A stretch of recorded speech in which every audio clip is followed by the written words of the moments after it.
Hello everyone, thank you for watching. My name is Neferititi and you can find my information in the description box below. Today is Friday, so we're going to talk about how to start a yoga practice at home. We are currently experiencing a pandemic and most of the yoga studios, all of them pretty much, are closed right now. So people are having to practice at home, start their yoga practice at home.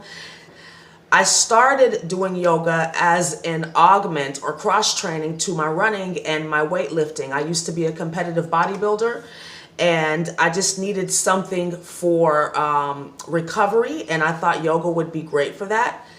I did not think I would fall in love with it like I did, to the effect that yoga became my main exercise staple. I still continued to lift weights and run. I taught other classes too. I have 9 fitness certifications. So I taught TRX, kickboxing, spin, everything. I've taught a lot of different formats. Pilates, of course. So yoga is my love. I've taught Ashtanga, Hatha, Yin, Power, Hot Yoga. I taught Yoga Nidra for a lot of years. So I have a lot of experience. I have over 10,000 hours of teaching experience, which technically makes me a master, but there really is no such thing as a master when it comes to yoga because it's a practice. Different types of yoga. So when you are starting your home yoga practice, you want to do a lot of research and see what type of practice appeals to you. Some are more athletic, some are more restorative. Some of the more athletic variations of yoga include Ashtanga, Power Yoga, Hot Yoga, Bikram, or you could do like a combination of those. Like some teachers teach like a hybrid kind of vinyasa class, and those are very athletic. Or you could do something more restorative like Yin or Kundalini or Yoga Nidra. These are great for people that are looking for the more spiritual aspects, more energetic aspects of yoga, although any yoga practice is definitely going to be spiritual in nature. When yoga was introduced to the Western world, initially people were led to what is called the third limb of Ashtanga, which is the asanas, the practice. You start there and then you begin to branch out into the other aspects of yoga. But this is typically the doorway, the pathway that people take into the world of yoga. So it definitely goes beyond the physical practice, and I'm sure I'll do more videos about that in the future. So let's get into some tips on how to start and maintain a home yoga practice.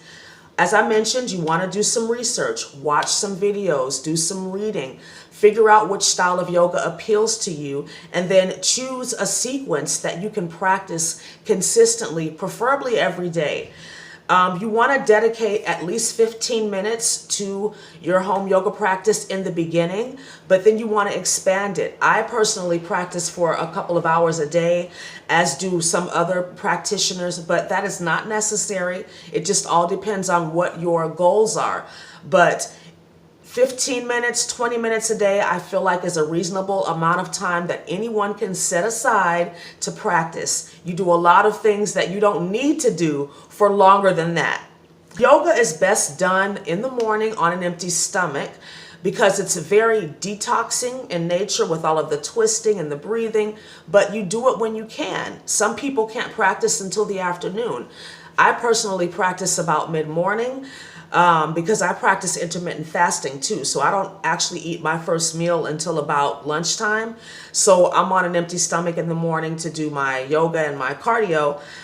But for some people, this doesn't work. You know, some people have to have some food in their stomach before they begin any type of movement. So if that's the case for you, then you could have a piece of fruit like a banana, or maybe a really, really small bowl of oatmeal, something like that that's going to give you some sustainable energy, but not completely fill up your stomach. Because if you go to a yoga class after you've eaten and you haven't allowed some time, like at least an hour or maybe even longer, depending on how large the meal is, you're going to be very uncomfortable, especially if if you're doing a lot of twisting and movement through the abdomen and even in your home practice. So just be mindful of that. If you do have to practice later on in the day, make sure that you allow enough space between your last meal and your practice.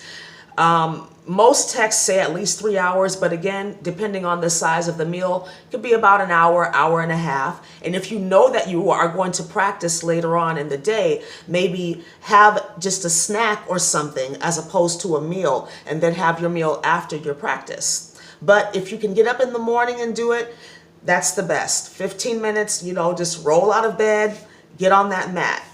Make sure that you choose a space that's going to be quiet with minimal interruptions. Again, this is hard for some people. Like, I know I have to practice a lot when my son is awake just because of my workload. And it's easier for me to practice at that time of day and get work done when it's quiet in the morning when he's still asleep. So again, this is very personal, but it's best to set aside a space, a sacred space to practice. This could be a corner in your kitchen, a corner in your living room, a corner in your bedroom. I have a space dedicated in my home just for yoga. So it just all depends on your situation. You can even practice outside. When I lived in Atlanta, I had a huge parking structure and nobody ever parked on the top. So it was beautiful up there. I could go up there and practice and have a view of the whole city. So again, find a space that resonates with you. Definitely nature is great for practicing yoga, and you have space, right? Some people like to practice with music, some people don't. If you do, I recommend that you get cordless headphones so that you can have freedom of movement. But you don't have to practice to music if you don't like. And if you do, you can practice to any type of music that you want. Sometimes I practice to yoga music, sometimes I practice to hip hop, R&B. It just depends on what my mood is, my vibe is. So do what's right for you. Remember, home practices are supposed to be personal. It's supposed to be something that you look forward to, that you enjoy. So make it personal in that way. Make sure that you have good clothing to practice in, loose, comfortable clothing. Make sure that it's not too tight, that you're able to breathe, because remember, breath work is a huge part of yoga. And make sure that it doesn't crease in the wrong places, because that's just a distraction. You're constantly having to stop and pull your pants out of your butt or adjust your bra. So make sure that you get good, high quality yoga clothing. It doesn't have to be expensive. It can be. There are some brands out there that are extremely pricey, but you can find a good sports bra, on Amazon for like $15. Or men, you can just practice in a pair of comfortable basketball shorts, but just make sure that whatever you wear allows freedom of movement. And if you're practicing more restorative yoga, you definitely want to make sure that you have clothing on that keeps you warmer, because you're not doing asanas that are creating heat in your body. You do a little bit of that in Kundalini, but if you're going to be doing like yin or definitely yoga nidra, which is yogic sleep, there are no postures, there's no movement in yoga nidra, then you definitely want to make sure that you keep yourself warm, have some blankets, which leads me to the next tip, is to make sure that you have a good quality mat and props if you're going to use them. Don't buy an El Cheapo yoga mat, okay? Because it's just going to start to fall apart after a month, and you're going to be slipping and sliding, and that can cause injury. So spend money on your yoga mat. A good quality mat can cost you $20, $30. You can get them online.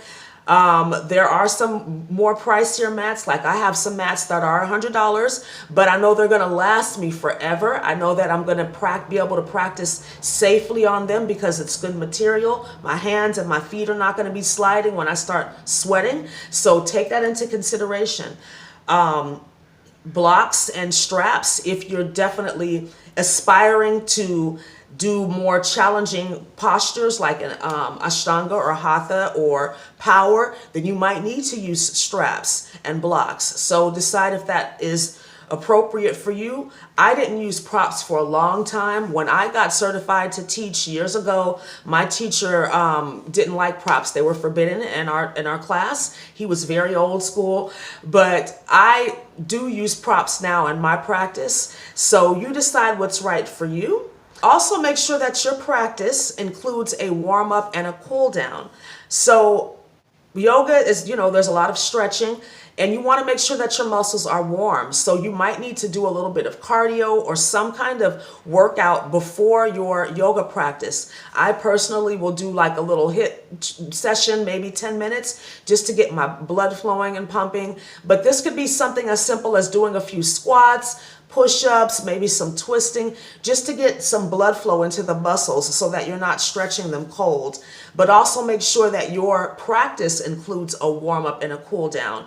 So the typical warm-up for yoga is going to be the sun salutes, sun salutations, and there's sun salute A, sun salute B, sun salute C, there's moon salutes. So these are all things that you do to warm up, and then you move into the actual postures, which again may or may not go into a flow or sequence. Typically, if you're going to be following a video on YouTube, like a vinyasa type of flow, it will be sequential. It'll flow from one pose to the next. But if you're doing something like yin or even Kundalini, it's not necessarily a flow. You do one pose and then you move to the next. So again, you decide what works for you, but just make sure that your body is warm and that you cool down. The typical cool down for yoga is Savasana, corpse pose, laying on your back and maybe doing a little bit of meditation. But when I was teaching my classes, I would always tell people, you can do whatever you like. If you like corpse pose, do corpse pose. Some people like to sit in lotus. Some people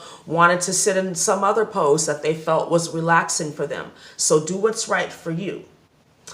And remember that it is a practice. Yoga is not like a lot of other exercise modalities where you are driven to do a certain posture or master a certain sequence. Although that's part of it, you definitely want to aspire to do specific poses, but it's about consistency in the practice, because once you master a certain pose, you're going to move on to another one and another one, and there will be poses that you will not be able to do just because physically it's not appropriate for your body, or you're not able to just get into that posture because your mechanics are not set up for it. Maybe you're not small enough, or your hips are not as flexible, and it could take years to get into certain poses. I know for some men, it could take several years for them to get into lotus pose because it's not natural for men's hips to open that way. So remember that it's a practice and that it's something that you are really trying to establish as a way of life for you, as something that you're going to do consistently that is going to help you to maintain your health and well-being. All right? So thank you so much for watching. Please like, comment, subscribe, and share. And I look forward to speaking to you again really soon. Have a wonderful day. Namaste.